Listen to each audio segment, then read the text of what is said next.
Morning students, today we'll read chapter 6 finite and non-finite verbs. Now verbs can be finite और non-finite. जो verbs हैं वो finite भी होते हैं और non-finite भी होते हैं. तो first of all finite verbs. A finite verb is one that has tense.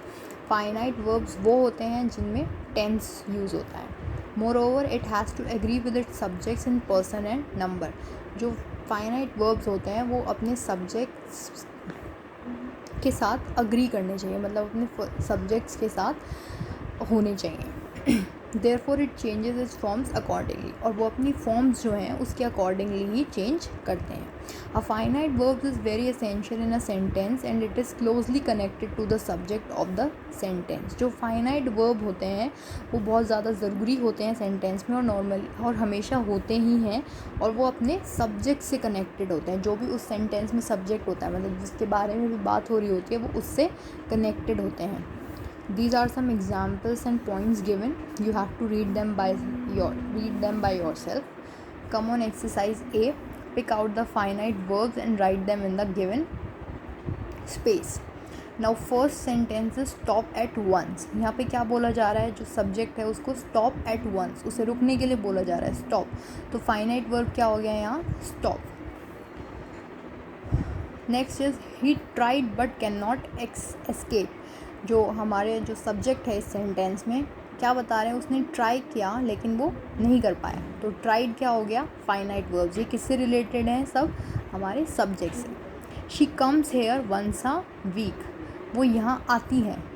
क्या बता रहे हैं, जो सब्जेक्ट है हमारा वो यहाँ आती हैं. तो कम्स क्या हो गया, finite verb. The boy speaks well. जो बॉय है वो बोलता अच्छा है. तो जो बॉय है उसके बारे में क्या कह रहे हैं, स्पीक्स. तो स्पीक्स क्या हो गया, finite verb. She tried to run fast. उसने ट्राई किया तेज़ भागने के लिए. तो ट्राइड क्या हो गया, finite verb. It will help in resolving the problem. क्या रिलेटेड है सब्जेक्ट से, हेल्प. तो हेल्प क्या हो गया, finite verb. I wake up at 6 o'clock. मैं उठता हूँ 6 बजे. तो वेक क्या हो गया, finite verb. The policeman asked him to stop the bike. The policeman asked. तो आस्क क्या हो गया, फाइनाइट वर्ब्स. ये जो वर्ड्स हैं ये सब रिलेटेड हैं अपने सब्जेक्ट्स के लिए. That's why these words are finite verbs. Now next is non finite verbs. A verb in a sentence that has no subject, person और number is called a non finite verb. In non finite verbs कौन से होते हैं, जिन sentences में कोई भी subject या person या नंबर नहीं होते हैं, उन्हें हम बोलते हैं non finite verbs. There are 3 kinds of non-finite verbs: infinitives, participles and gerunds. Infinitives क्या होते हैं, infinitives acts like a noun in a sentence. जो infinitives होते हैं वो सेंटेंस में नाउन की तरह होते हैं. Infinitives are also called to verb because to is usually part of infinitive form. जो इन्फिनेटिव्स होते हैं उन्हें टू वर्ब भी कहते हैं, क्योंकि जो इन्फिनेटिव वर्ब्स, इन्फिनेटिव सेंटेंसेस होंगे उनमें हमेशा क्या होगा, to.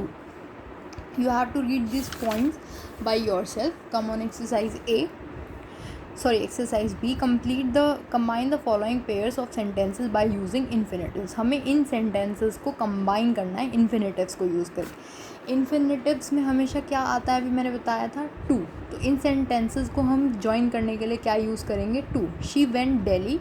She wanted to visit the Red Fort. अब ये 2 sentences हैं, इन्हें हमें join करना है infinitives के थ्रू. तो क्या करेंगे हम, she went to Delhi to visit the Red Fort. क्या यूज़ हो गया यहाँ, टू. इन टू दोनों सेंटेंसेस को ज्वाइन करने के लिए. Help the needy, it is a good deed. अब इसे कैसे ज्वाइन करेंगे, it is a good deed to help the needy. किससे ज्वाइन किया हमने इसे, टू. इसी तरह से हम सारे सेंटेंसेस को ज्वाइन करेंगे टू का यूज़ करके. Like every team has a coach, the coach sets the pace of the team. Every team has a coach to set the pace of the team. Rima has gone to England. She will attend the meeting there. Rima has gone to England to attend the meeting there. I went to the exhibition. I want some statues. I went to the exhibition to buy some statues. I opened the purse. I looked into it. I opened the purse to see into it. The family went to the restaurant. They had lunch there. The family went to the restaurant to have lunch there. They use no oil, they cook their food, they use no oil to cook their food. अब क्या हो रहा है इन सारे sentences में, सिर्फ इन्हें join कर रहे हैं हम, फुल स्टॉप इनका हटा के और एक दो वर्ड्स को छोड़कर हम सिर्फ इसमें टू ऐड कर रहे हैं दो सेंटेंसेस को जॉइन करने में। दैट क्योंकि इन्फिनेटिव्स जो होते हैं वो हमेशा किस क्या वर्ड यूज़ होता है इन्फिनेटिव्स के लिए, टू। नेक्स्ट है the participle. Participles are non finite words, they are mainly two types of participles. Participles जो होते हैं वो नॉन फेनेटिव वर्ड्स होते हैं, हमें पता है, और टू टाइप्स के पार्टिसिपल्स होते हैं, the present participle and the past participle. जो प्रेजेंट पार्टिसिपल है वो form by adding ing to the base form of verb, base form में ing ऐड करते हैं हम इसमें, और जो पास्ट पार्टिसिपल है उसमें बेस फॉर्म में हम क्या ऐड करते हैं, ed। C exercise C, join these pair of sentences using participles. अगर हम प्रेजेंट की बात कर रहे हैं तो हम ing फॉर्म का यूज़ करेंगे, और अगर हम पास्ट की बात कर रहे हैं तो हम ed का यूज़ करेंगे। ही picked up his book, he ran into the room. अब हम ये प्रेजेंट की बात कर रहे हैं, ही, तो ये क्या हो जाएगा, he picked up his book running into the room. कौन सी फॉर्म लग गई यहाँ, ing।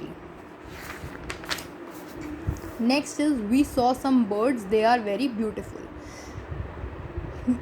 I saw some very beautiful birds.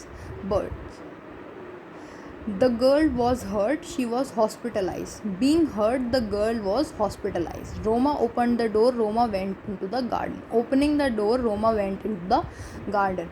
He saw a lion, he ran for his life. Seeing a lion, he ran for his life. I alighted from the train, I looked for my mother. Alighted from the train, I looked for my brother. इन सब sentences में हमने क्या सिर्फ change किया है, सिर्फ कुछ words को हमने सिर्फ ing फॉर्म और ed फॉर्म में चेंज कर दिया है। Next is जेरेंड्स। जेरेंड्स क्या होते हैं, when the ing form of the verb is used in as a noun in a sentence we call it the gerund। gerund में सिर्फ ing फॉर्म का यूज़ होता है नाउन के साथ, और जब ऐसा होता है तो उसमें उसे क्या बोलते हैं, जेरेंड। जो नाउन होता है वो हमारा किस फॉर्म में होता है, ing फॉर्म में। See exercise D, complete the following sentences in your own words using a gerund. अब हमें ये कुछ सेंटेंसेस दिए हुए हैं, इनमें हमें खुद से कोई वर्ड यूज़ करना है यूजिंग अ जेरेंड, मतलब उस वर्ड के लास्ट में कौन सी फॉर्म होनी चाहिए, ing। He is fond of playing, I enjoy dancing. My sister likes eating. His behavior is surprising. No one wants dying. Racing is enjoyable sport. Hunting wild animals is not good. They require some warming. The lady likes singing. Cycling is my hobby. इन सब में क्या use हो रहा है, ing। ये सब क्या हैं, नाउन्स हैं, और इनमें कौन सी फॉर्म यूज़ हो रही है, ing फॉर्म। तो ये सब क्या हैं, जेरेंड्स। It's not important you'll write the same words, you can write other words also, but it should be in ing form.